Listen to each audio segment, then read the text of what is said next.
Finland is ranked at or near the top of having the best educated students in the world, which left everyone wondering, really? Finland? These are the people who gave us the air guitar championship. Hello? Hello? And the sports of cell phone throwing and wife carrying. These are the geniuses that cracked the code to good education. I mean, how is it that the kids in Finland are ahead of the rest of the world? So here's what happened. Back in the day, Finland's schools sucked on the level that ours suck on. When they tested the world's kids, both Finland and us were usually about the same, somewhere down the list of nations. But Finland didn't like that. So they tried some new ideas, and in no time, Finland shot to the top of the world.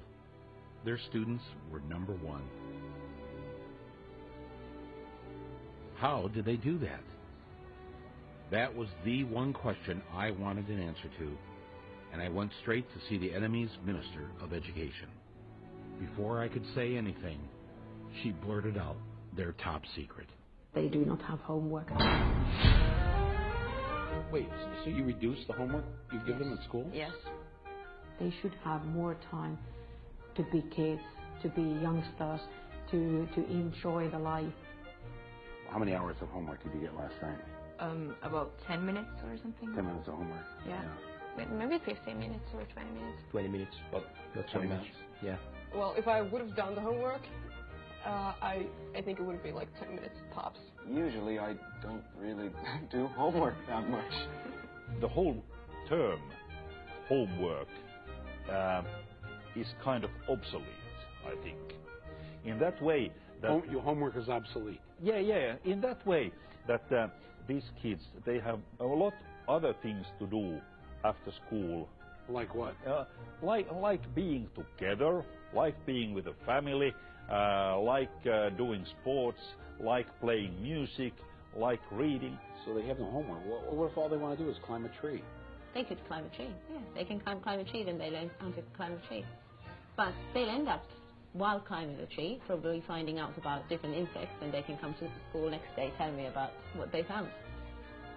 Compared to the older kids, how many hours a day do the younger ones go to school? Mondays, 3 hours. Tuesdays, 4 hours. It varies. It's 20 hours a week. So they're, oh man. Now, does this 3 or 4 hours at school include the lunch hour? Yes. How are they learning anything? How are you getting anything done? Your brain has to relax every now and then. If you just constantly work, then you stop learning. And there's no use of doing that for a longer period of time. Finland students have the shortest school days and the shortest school years in the entire Western world. They do better by going to school less. How many languages do you speak? English, yeah. Swedish, Spanish. Finnish and Swedish. Finnish, English and German. French, German. Finnish and English. English, Swedish and French and Spanish. So you were an exchange student in the U.S.? Yeah. When you got back here in school, what did you notice that you felt relieved about? No more multiple choice exams. No multiple choice exams here? Or very few of them, if any. Really? All of my exams in the U.S. How do you answer the question right if it isn't listed as one of the 4 choices? You write your answer. You have to know it, actually. Yeah. You actually have to know it. Yeah. If there was one thing I heard over and over again from the Finns, it was that America should stop teaching to a standardized test. Get rid of those standardized tests. National testing. The standardized tests. Standardized testings. What you are teaching your students is to do well on those tests, and you're not really teaching them anything. No, we are teaching them. We're teaching them how to flunk a test, and then a bunch of schools fail the test, and those schools are turned into charter schools, and then somebody makes a lot of money. But school is about finding your happiness, finding a way to learn what makes you happy.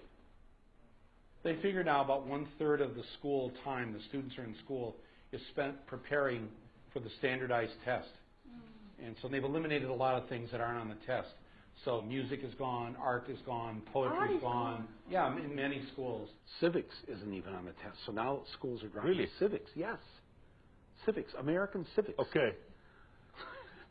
Unbelievable. We got rid of poetry. Really? Yeah. Why? It's a waste of time. When are they ever going to learn? When are they ever going to speak as poets when they're adults? How does that help them get a job?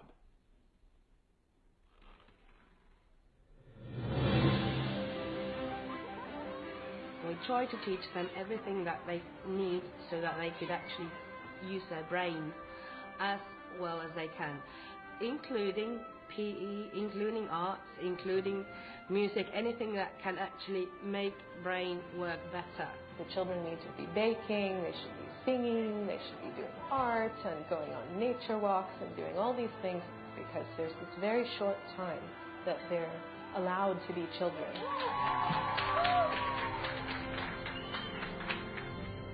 If you don't have standardized tests here in Finland, how do you know which schools are the best? And, you know, people need a list. The neighborhood school is the best school. It is not different than the school which can be, for example, situated in the town center, because all the schools in Finland, they are all equal. When we move to a new city, we never ask where the best school is. It's never a question. So nobody has to shop for schools. There's nothing different in any of our schools. They are the same. It is illegal in Finland to set up a school and charge tuition. That's why, for the most part, private schools don't exist. And what that means is that the rich parents have to make sure that the public schools are great. And by making the rich kids go to school with everyone else, they grow up with those other kids as friends. And when they become wealthy adults, they have to think twice before they screw them over. In the United States, education is a business. There are corporations making money. Here, it's so student-centered that when we had to redo our playground, they had the architects come in and talk to the kids. Were they listened to? Yes, yes. There are things on our playgrounds that the students really wanted. Being in school here is more independent. We're treated more like adults than in the United States. Yeah. I mean, we don't need a hall pass to go to the bathroom during class. Yeah. We'll see students commuting on the subway, even as young as 7 and 8, going on their own to school. When I started doing teacher training practice back in the U.S., I was in these certain neighborhoods teaching these kids and telling them, you can be anything you want to be when you grow up. This is kind of a lie. And when I came to Finland, a lot of my teaching is based on what the kids want and what they see for their future. So it doesn't feel so false to say you can really be whatever you want to be when you grow up, because they're making it happen already. They already have such power.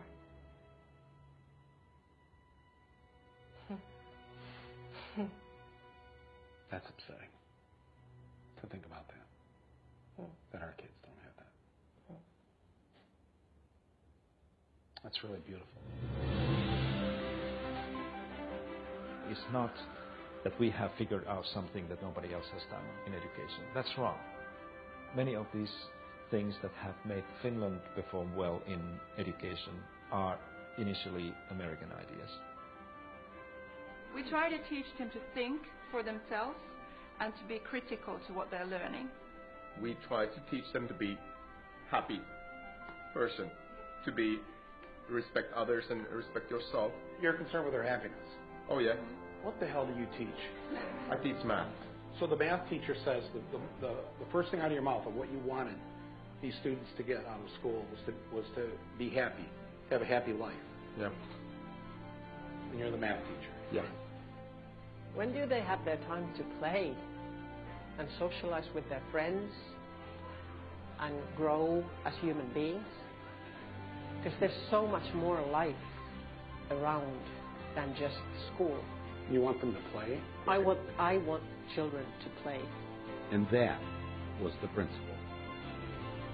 I'm planting the American flag right here in the middle of your school and claiming this great idea for us. Thanks for stealing it. Yeah, that's how we roll.